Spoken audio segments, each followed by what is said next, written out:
What your country can do. President Kennedy has been shot. To be self-evident that all men are created equal.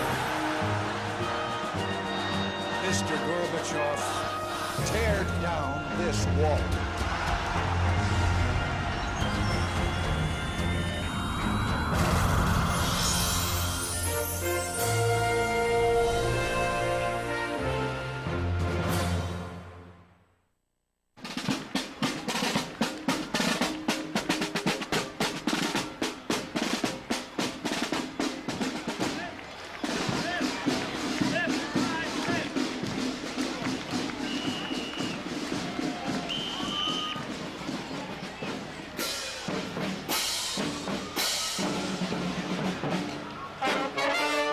The transforming events of the 20th century touched every city and small town in America.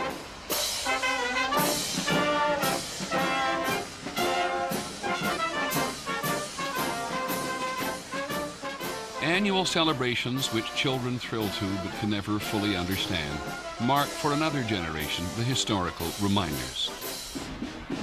How the town survived the Depression. How older people who walk among us unnoticed every day save democracy in the world.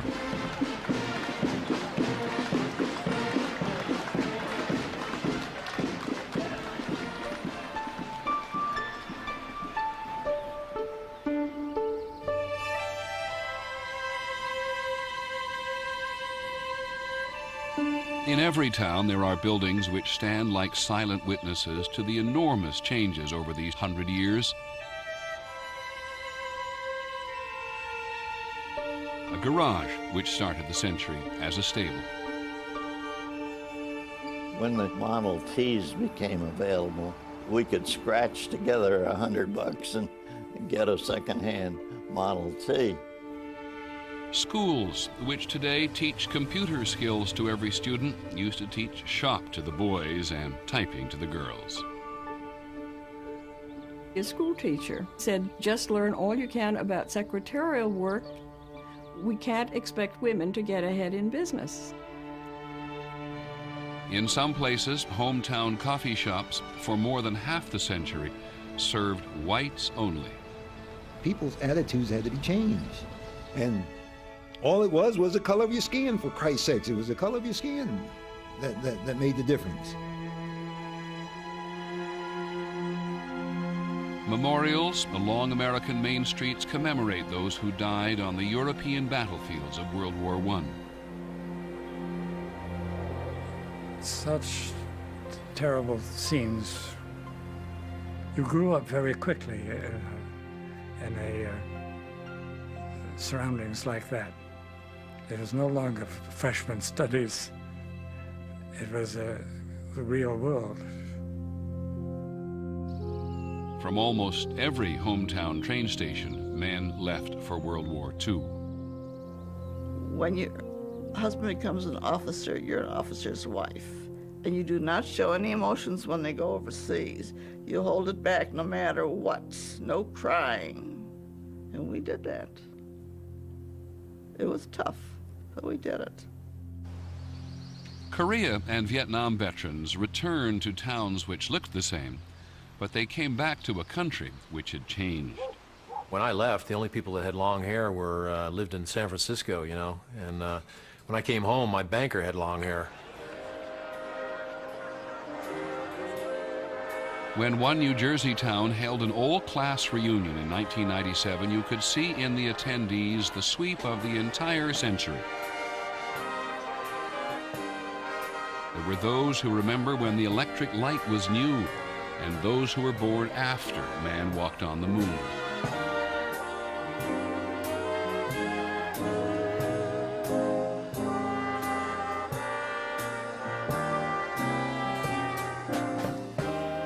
Old and young, they had been together on a journey through the most common and yet mysterious of passageways. Time.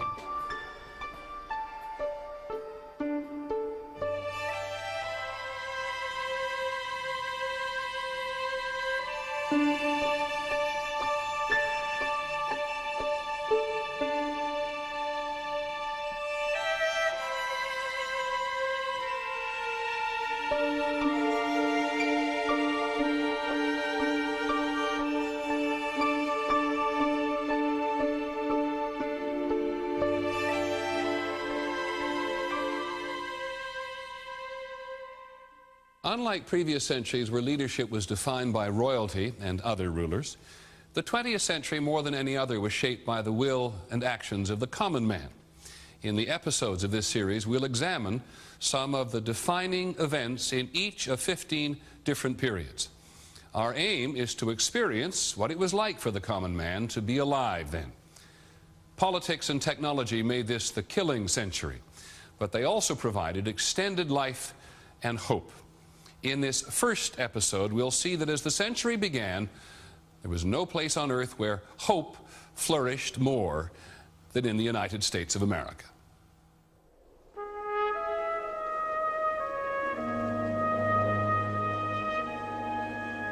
In 1900, in the countries of Central and Southern Europe, tens of millions of people were trapped in miserable lives. They were starving, and things were real tough, because when my father was a young boy at 12 or 13 years old, he was sent to a family in Cairo, Egypt, to become a vassal. That's what they did with their sons. Peasants, they never got paid, they never made a living, they lived in huts. The Jewish people certainly were poverty-stricken. They didn't have a darn thing. My people came from peasants. My grandparents on both sides of the family came from Sicily. My mother's side of the family came from a town called Cimina. In the small villages, what was there? Oppression and no food. One place held the promise of a better future.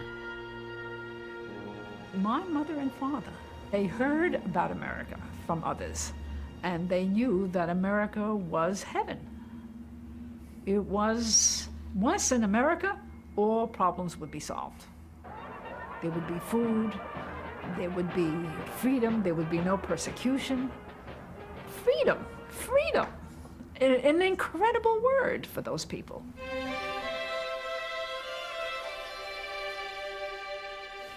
This country is in a state of unexampled prosperity. We are furnishing profitable employment to the millions of working men throughout the United States. By 1900, the United States leads in every major industrial product. I mean, we're producing more steel, we're producing more machine goods, textiles. The United States has 1/3 of all the railroad trackage in the world. For the first time in human history, people can move over land swiftly, easily, reliably. The average American lived longer, was better fed and better paid, and had greater access to education than the average citizen anywhere else on earth. This is the great land of opportunity. No matter how low you may be born, no matter how humble you may be, you can rise to the top. The sky is the limit. On the eve of the new century, the sense of boundless possibilities also ignited an explosion of technological innovations that would have profound impact on 20th century life. Thomas Edison's electric light bulb and phonograph, Alexander Graham Bell's telephone. Tens of thousands of tinkerers across America were trying to invent the future. Among them were 2 bicycle mechanics in Dayton, Ohio. Orville and Wilbur, they as young boys were interested in flying. They would sit on the porch and watch the birds. And the neighbors all around us say, I don't know what they think they're going to do, why they will never make an airplane. Mabel Greep and her sister Lorene lived next door to the Wright brothers. Well, my father found out some way that they were going to have a trial flight. So we got in the Surrey and we drove out to Huffman Prairie. I can hear Dad turn more than once and say, look, are you all paying attention to this? Now listen to me. You're going to remember this till your last day.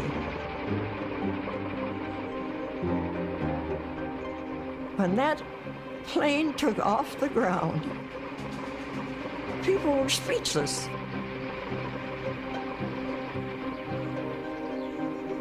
It was spectacular. It was unbelievable.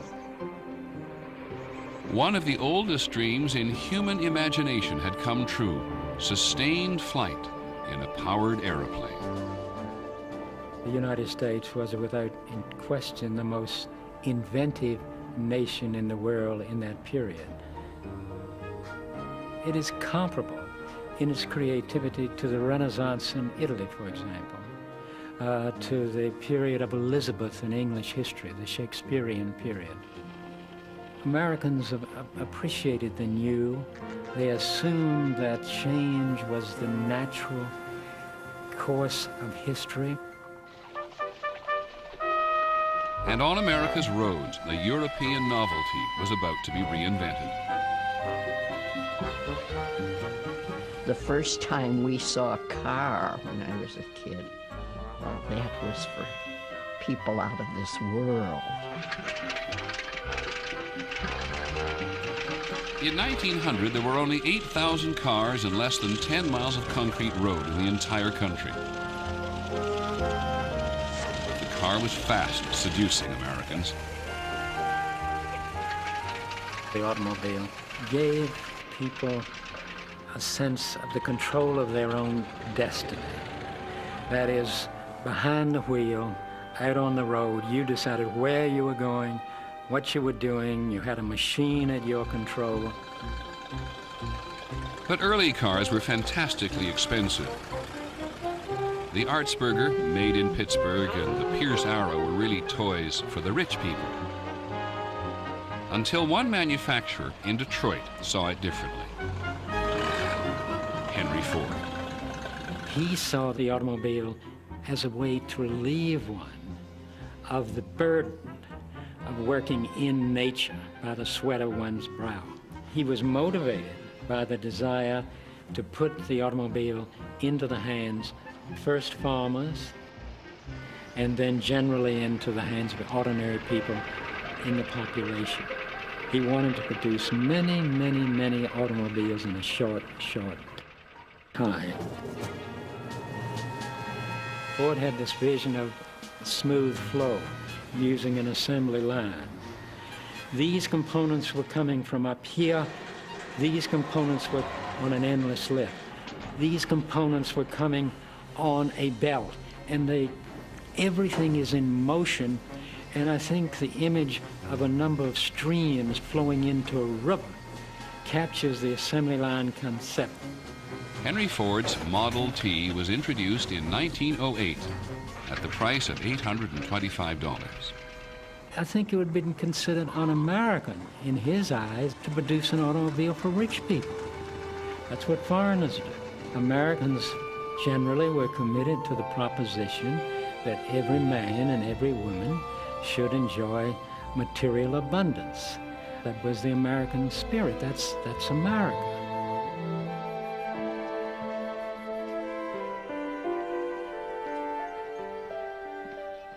It was the promise of material abundance and freedom which drew more than 13 million impoverished Europeans to America between 1900 and 1914. They came from the Austro-Hungarian Empire, from Russia, and from Italy. It was the greatest free migration in all of human history. My mother's mother, Domenica, was afraid to travel on the boat. And the only way they got her on the boat was her brother tricked her. He went on the boat with her and said he was going with her. And at the last minute, she turned away and he left. My mother came by herself through Siberia. She got to the coast and got on a boat.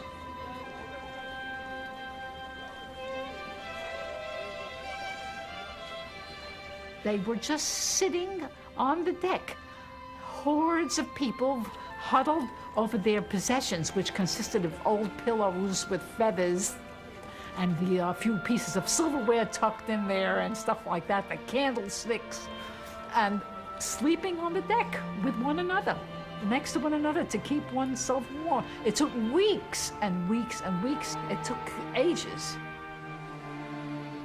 When I crossed the ocean, I never saw such waves in my life.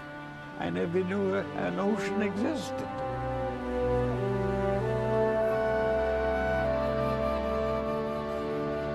Approaching the New York Harbor, the Statue of Liberty was there, and it gave me a free feeling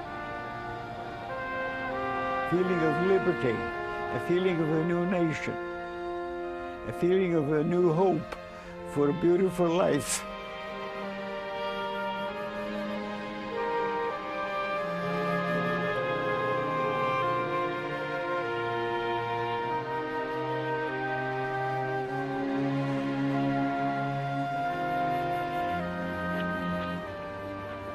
There's something wonderful about being an immigrant. There's something so deliciously naive and happy about being an immigrant who has escaped from something.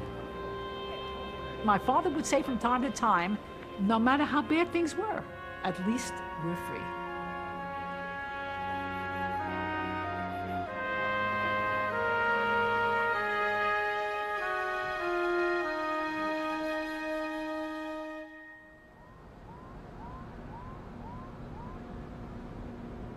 In Pittsburgh, Pennsylvania, it was said prosperity was measured by the thickness of the soot in the air.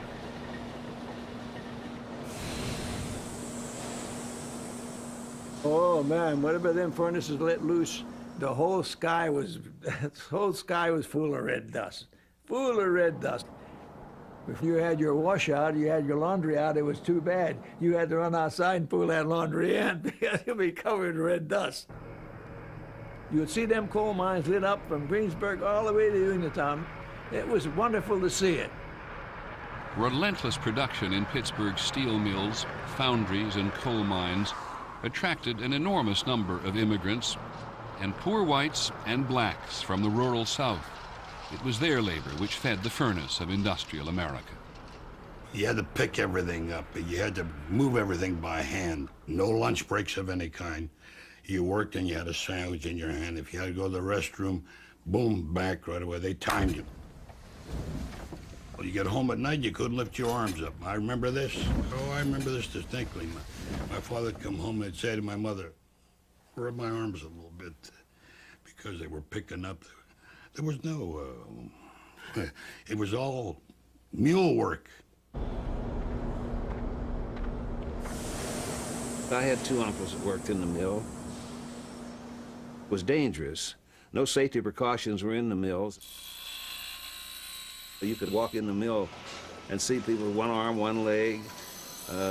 You had an accident in the mills almost every 2 days, but nobody did anything about it. There was no compensation for the injuries and death on the job, and it was almost impossible for workers in the early part of the century to organize. They tried to start a union, and of course they had the coal and iron police, they were called in those days.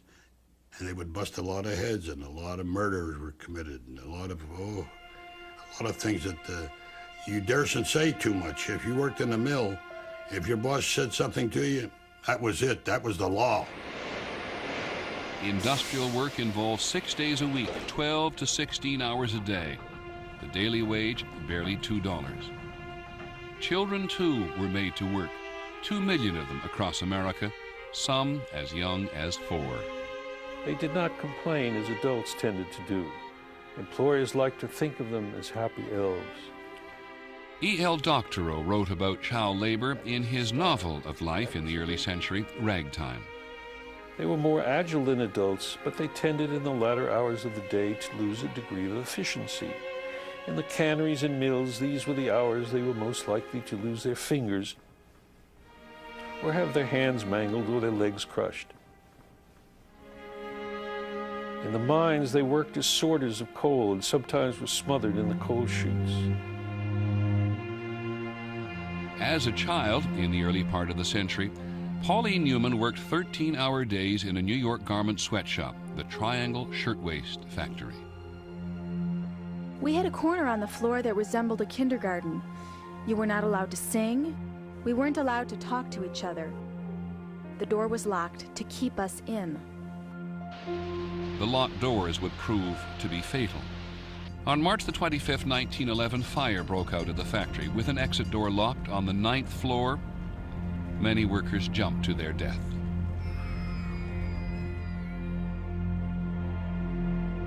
I was 11. And I remember all of a sudden all of East New York went crazy because the kids were running around with the newspapers hollering extra that all these people had died in that fire.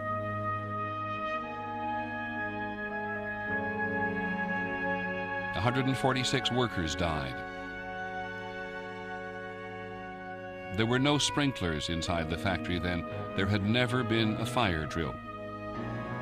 The tragedy outraged a public that had become increasingly aware of both the underside of a prosperous nation and the need for reform. The great reform movement of this period is called progressivism. It's a belief in progress. It's a belief that we can make things better, that you can have a more just, more democratic society. At the vanguard of social reform in this particular period were progressive women concerned about their own inferior status. When I was a girl, a woman didn't have rights to custody of their children. They didn't have the right to own property. A woman teacher didn't have the right to marry. She didn't have a right to live alone. She had to board with a family. And if she started dating or if she went out at night, she was fired. For progressives such as Francis Garrison Villard, suffrage, the vote for women, was the key to emancipation. Grandmother was a very strong militant suffragette.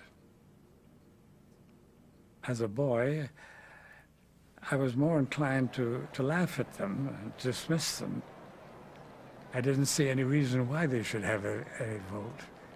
I would say I believe that it's still a man's world, and it would continue so for some time to come. Some suffragettes were mounting a violent campaign. In Britain, one of them was willing to die for the cause. In June of 1913, Emily Davison threw herself in front of the King's horse at the popular Epsom Derby.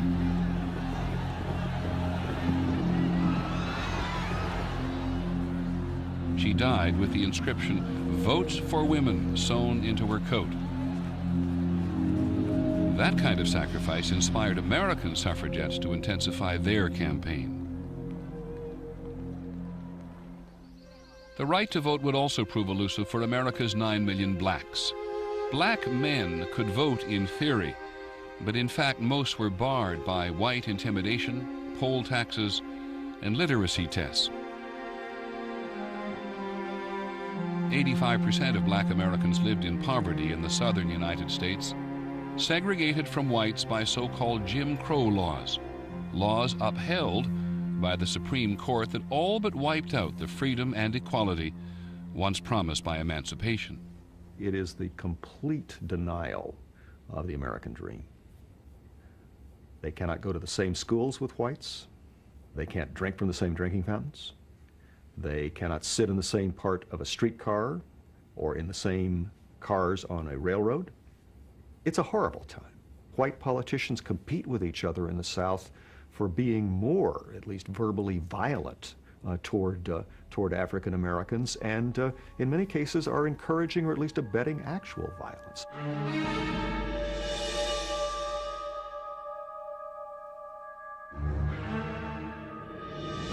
They were lynching blacks for hardly a week.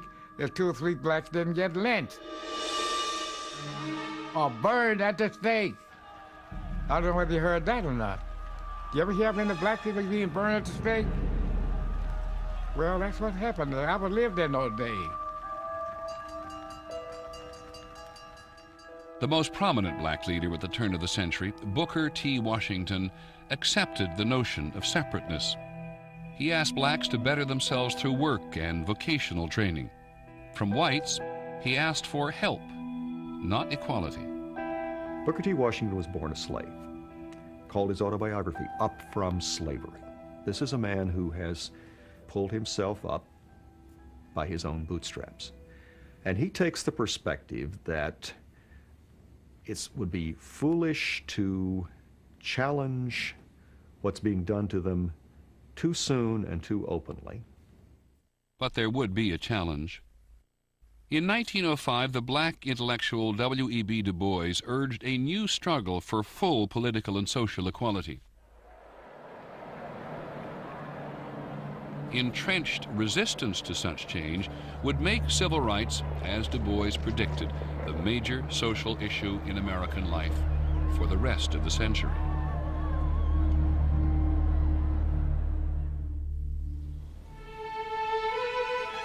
At the turn of the century, there were 76 million people in America. The majority of them lived on farms or in small towns, where they relied on gaslight and horsepower. Every morning the milkman came, and the cream at the top would rise, and if you got there early, you could take a lick of the cream before your mother found out what you were doing. It was the great period of the front porch. In the evenings after dinner, the family would assemble on the front streets. Sometimes the neighbors would pass and we exchanged bows. We played games, I Spy and Run Sheep Run, and Lemonade, What Was Your Trade?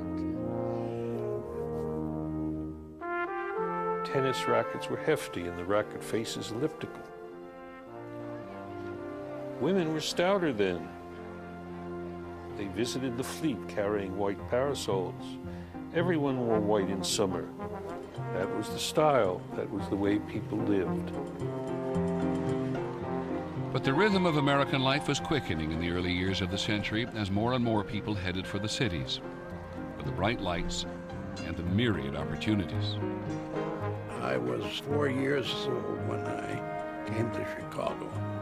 It was a real magical thing to see the streetcars moving up and down and the street filled with people all the time and great activities going on. And I recall looking at it with wonder. The cities, New York City more than most, were centers for the latest engineering and technological marvels.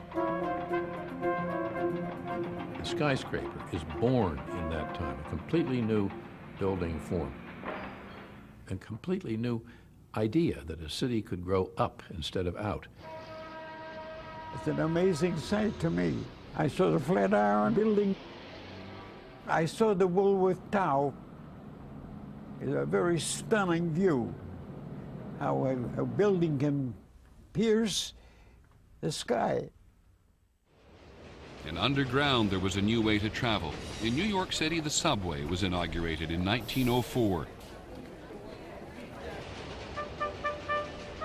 One could ride the subway to the outskirts of the city, where the power of science and technology was harnessed for pursuit of a good time. Tens of thousands of New Yorkers went every day and night to Coney Island.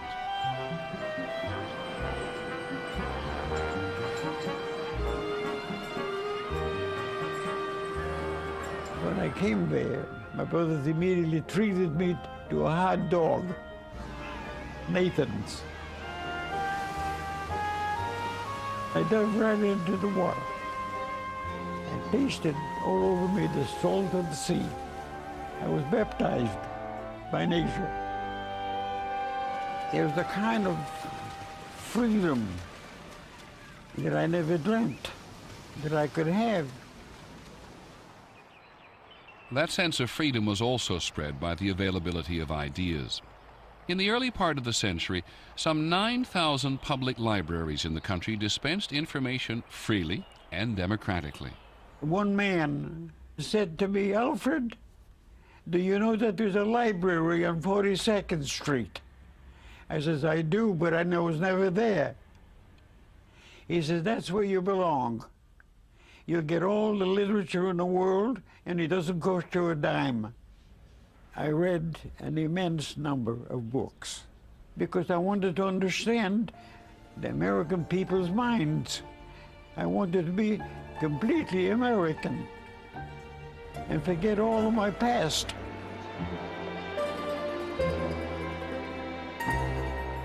Immigrants themselves bringing new languages and customs were making the culture of the city just that much more diverse.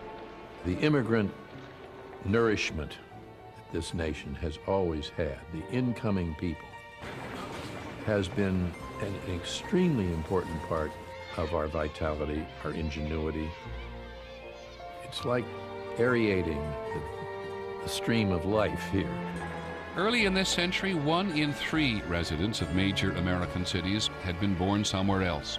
New York had twice as many Irish as Dublin, and Chicago had more Poles than Warsaw. We had Polish people, we had Irish people, we had Jewish people, and we had Italian people. And they were all friendly, and we were all in the same boat. None of us had any money. My grandparents, the only place they can get rooms, literally, was on Elizabeth Street, which is where my mother was born. The apartment was 2.5 rooms, 3 rooms, and maybe 14 people were living in it. And at night, it looked like, you know, hospital ward, I would think, with all these beds and all these people sleeping in these different beds. There were no bathrooms, they were toilets. They were in the hallway.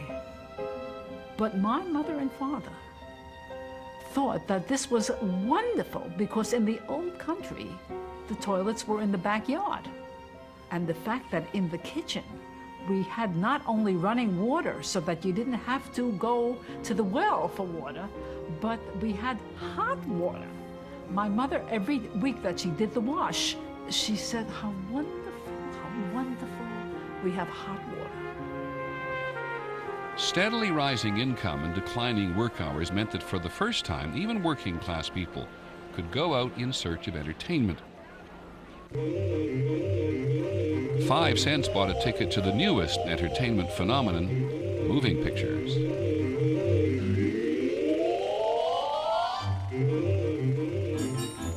We were so taken with the nickel shows. 2 of us would beg to be admitted by sitting on one seat. The earliest movies, introduced simultaneously in France and the United States in the 1890s, were simple tableaux of anything that moved, either make-believe or what was called actuality. In 1903 came the first American film that actually told a story, The Great Train Robbery, a Western filmed in New Jersey. Its huge success made it clear that fiction was what the audience wanted most. There was comedies.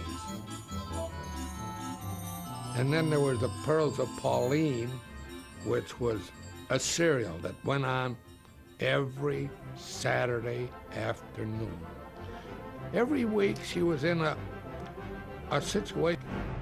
A lot of kids, it wasn't a movie to them, it was actuality. Beginning in 1910, Americans were also seeing newsreels from around the world. It's coming as a great force for mass entertainment and for mass culture. There is this sense of possibility, the sense of openness, the sense of widening the horizons. What it does is it opens the world.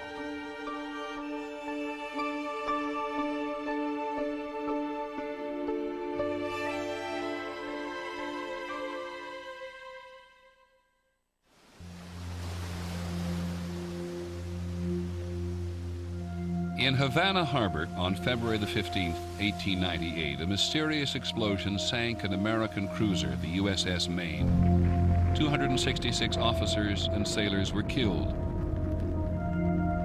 Cuba was a Spanish colony 90 miles from Florida. Although there was no evidence of Spanish involvement, cries of revenge against Spain swept across America. But President William McKinley, who would lead America into the 20th century, was reluctant to go to war.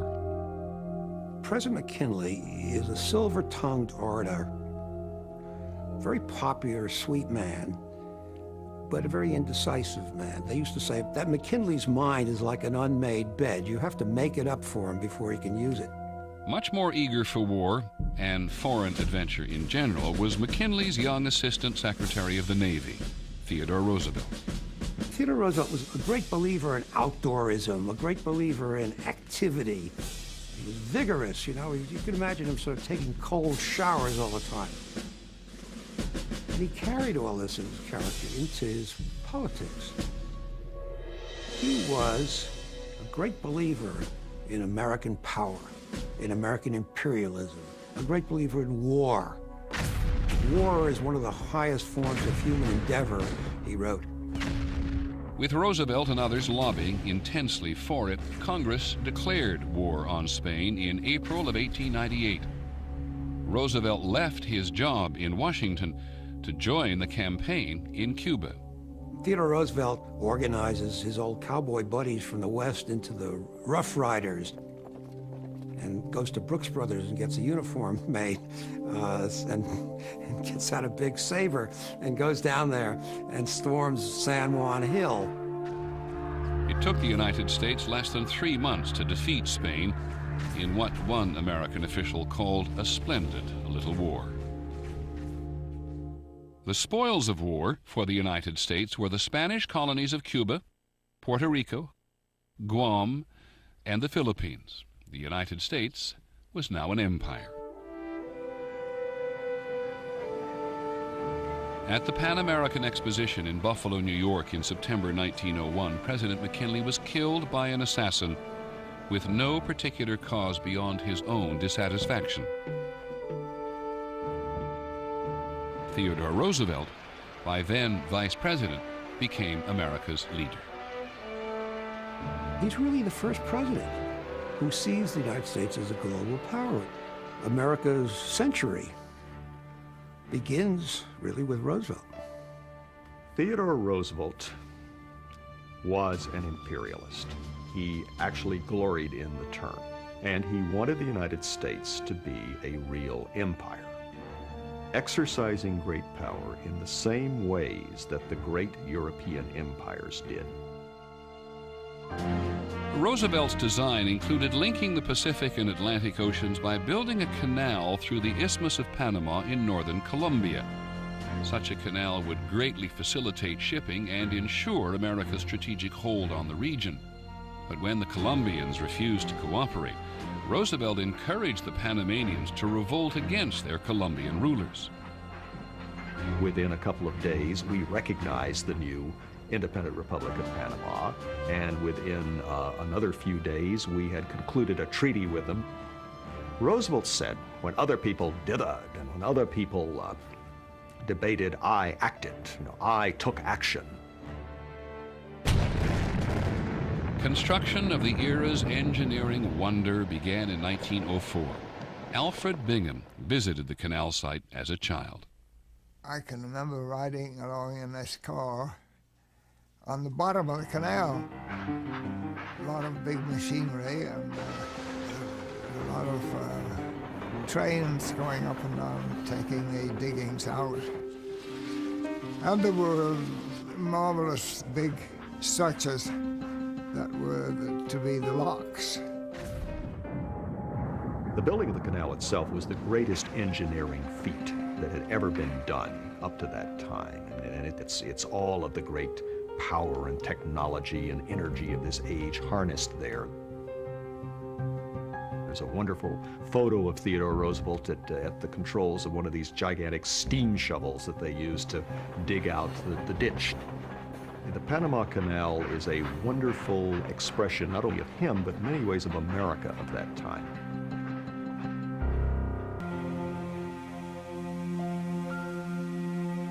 In mid-August of 1914, Americans celebrated the opening of the Panama Canal, a triumph of both technology and man's will over nature. An engineering feat as impressive as the pyramids, the canal would also become the symbol of America's entrance into the international arena, at a time when the world was becoming more dangerous. That same week, the great powers of Europe were headed for a violent encounter that none of them could even imagine, promoted by German ambition. Early in this century, Germany had emerged as the industrial power in Europe, rivaling Britain and already mightier than France, the Austro-Hungarian Empire, and Russia. But as Europe's youngest empire, Germany wielded little political. Germany is really a great power and a leader of nations, and wanted at least to be equal to others, not be considered less important than other powers like England. Under Kaiser Wilhelm, Germany was training the best land army in the world, 5 million men, and had begun building a powerful navy. To build that navy required nerve, because it was a direct challenge to Britain. And that conflict between Britain and Germany is at the heart of international affairs before 1914. Britain responded by launching the most powerful warship on Earth, the Dreadnought. It was a revolution in naval warfare. It was an all-big gun ship, big 12-inch guns. Also, the Dreadnoughts had the latest technological equipment on them, had electrical equipment, for example. Once the British had a Dreadnought, the Germans had to have a Dreadnought, etc., etc.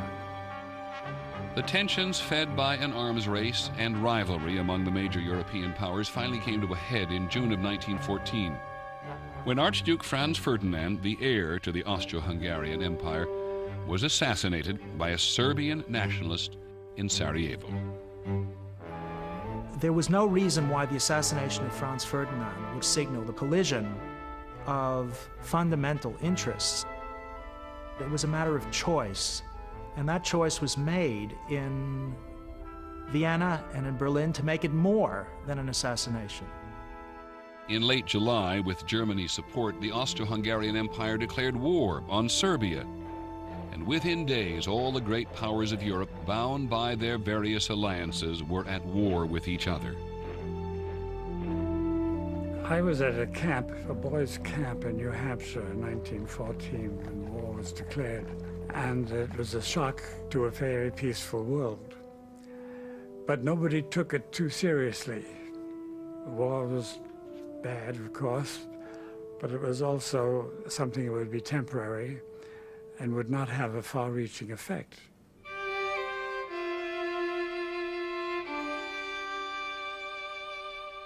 But this war would be more catastrophic than any which had gone before, one in which technology, the engine of progress, would be used in the slaughter of millions. A war that would sow greater hatred and result in far greater consequences than anyone could imagine in that summer of 1914. What was optimistically called the war to end all wars would draw America into an increasingly complex and dangerous world. That's on the next episode of The Century, America's Time. I'm Peter Jennings. Thank you for joining us.